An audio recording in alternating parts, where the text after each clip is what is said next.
और अब डीएनए के अंत में आपके लिए काम की बात। जीवन में कामयाबी हासिल करने के लिए कई तरह के उतार चढ़ाव से गुजरना पड़ता है, लेकिन कामयाबी उसी इंसान को मिलती है जो निडर होकर सही रास्ते पर चलता है। और इसके लिए ये जरूरी है कि आप अपने जीवन को एक सही दिशा दें। इस बार का डीएससी शो युवाओं का मार्गदर्शन करेगा।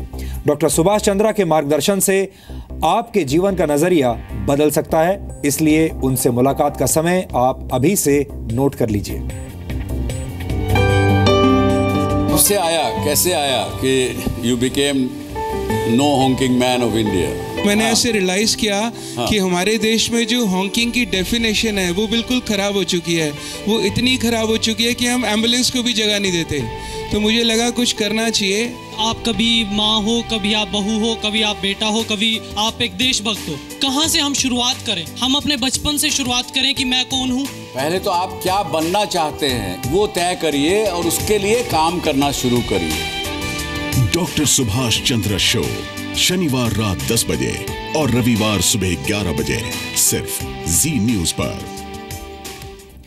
और अब आखिर में आज के इतिहास पर नजर डालते हैं। वर्ष 1913 में आज ही के दिन भारत के छठे राष्ट्रपति नीलम संजीव रेड्डी का जन्म आंध्र प्रदेश में हुआ था।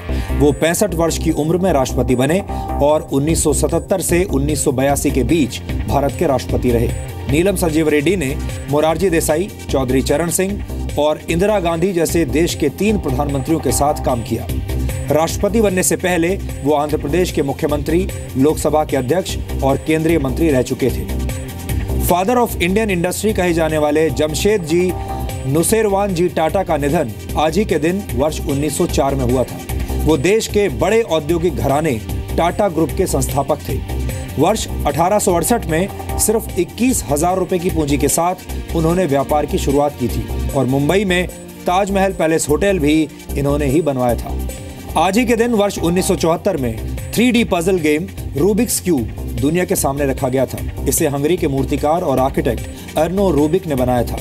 अब तक 35 करोड़ से ज्यादा रूबिक्स क्यूब बिक चुके हैं और इस पहेली को किसी इंसान द्वारा सुलझाए जाने का सबसे कम समय है 5.5 सेकेंड। मशहूर नाटककार और पटकथा लेखक विजय तेंदुलकर का निधन आज ही के दिन वर्ष 2008 में हुआ था।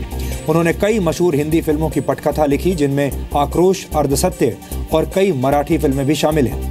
भारतीय इतिहास का सबसे लंबा चलने वाला नाटक घासीराम कोतवाल भी उन्होंने ही लिखा था। दुनिया भर में 6000 से ज्यादा बार इस नाटक का मंचन हुआ है। और आज मशहूर लेखक रस्किन बॉन्ड का जन्मदिन है। वो ब्रिटिश मूल के हैं, लेकिन उनका जन्म 1934 में भारत के हिमाचल प्रदेश में हुआ था।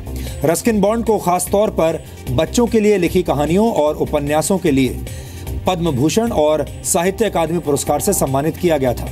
रस्किन बॉन्ड ने अपनी पहली लघु कथा सन 1950 में 16 साल की उम्र में लिखी थी और इसका शीर्षक था अनटचेबल।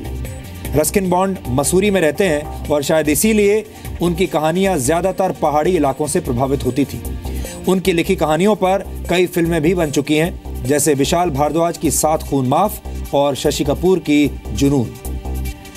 तो डीएनए में आज इतना ही। अब आपसे हमारी मुलाकात होगी कल रात 9 बजे। कल हम आपको पूरे हफ्ते के बेहतरीन डीएनए टेस्ट दिखाएंगे। तब तक आप खुश रहिए, सुरक्षित रहिए और वीकेंड के दौरान थोड़ी देर के लिए ही सही, लेकिन देश के बारे में जरूर सोचिए। नमस्कार।